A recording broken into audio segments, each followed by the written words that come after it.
All right, let's be honest here. Adonis Stevenson versus Sakio Bika is not the fight that everybody wants to see. If fans, and perhaps everyone involved, had their wishes, we'd be seeing Stevenson versus Sergey Kovalev in the ring on Saturday night instead. But in the meantime, let's be honest once again. Sakio Bika isn't an opponent any fighter really wants to face in there.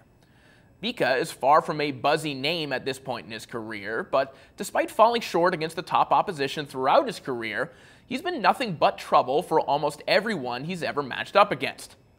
In the past 2 years, we've seen him give Anthony Durrell all he could handle twice, and you can make an argument that he at least gave Andre Ward the most uncomfortable night of his pro career, lopsided scorecards aside. He's a good puncher with an A-plus chin, and both of those attributes can be seen as a danger for Adonis.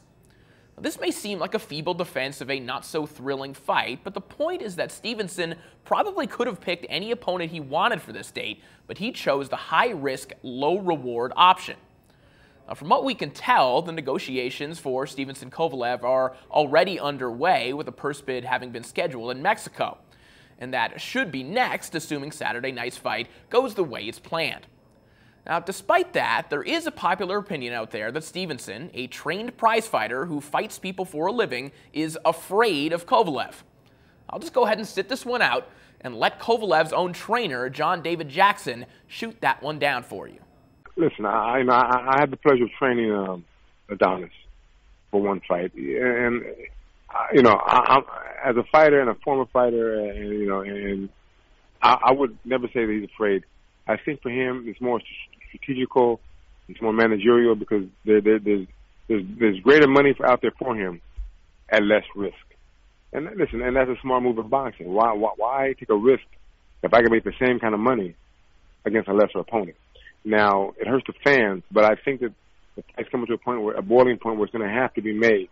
But, I'm not going to sit here and say that Adonis is afraid or he's scared. A lot of people said that, and they can say that, and there's nothing wrong with that.